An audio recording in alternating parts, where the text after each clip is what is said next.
ബിസിനസ്സിനകത്ത് നമുക്ക് പലരും പറയും നമുക്ക് ആൾക്കാരെ ചൂടൊന്നും നോക്കാൻ പറ്റത്തില്ല. പക്ഷേ ചൂട് നോക്കണ്ട, നിങ്ങൾക്ക് ആൾക്കാരെ വളരെ ക്ലിയർ ആയിട്ട് മനസ്സിലാക്കാൻ പറ്റുന്ന ഒരു ടെക്നിക്കാണ് ഞാൻ പറഞ്ഞുതരാൻ പോകുന്നത് ഇന്ന്. അതിന്റെ പേരാണ് ഡോപ്പ്. ഡോപ്പ് എന്നുള്ളത് 4 പക്ഷികളുടെ സ്വഭാവമായിട്ട് മനുഷ്യനെ ഡിവൈഡ് ചെയ്യുന്ന കാറ്റഗറൈസ് ചെയ്തിട്ടുള്ള ഒരു പഠന രീതിയാണ്.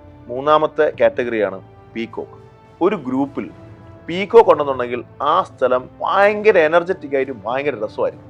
കാരണം ഇവരങ്ങോട്ട് ചാർജായി നിൽക്കുന്ന ആൾക്കാരാണ്, എപ്പോഴും ഹാപ്പിയാണ്, എപ്പോഴും എന്തെങ്കിലും കാര്യമുണ്ടാവും, ഭയങ്കര തമാശയാണ്, നല്ല ആൾക്കാരാണ്, എന്ത് സഹായത്തിന് അവർ നമ്മളെ കൂടെ എപ്പോഴും ഉണ്ടാവും.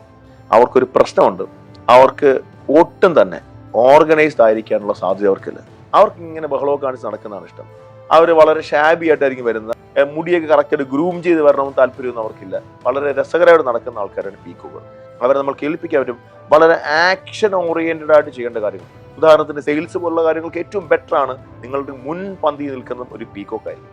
ഏതെങ്കിലും തരത്തിൽ റെസ്പോൺസിബിലിറ്റി ഏറ്റെടുക്കേണ്ട കാര്യങ്ങൾ ഒരു കാരണവശാലും പീകോക്കിനെ ഏൽപ്പിക്കരുത്. കാരണം അവർക്ക് അതിന്റെ ഗൗരവം മനസ്സിലാക്കാനുള്ള ഒരു കാര്യമില്ല.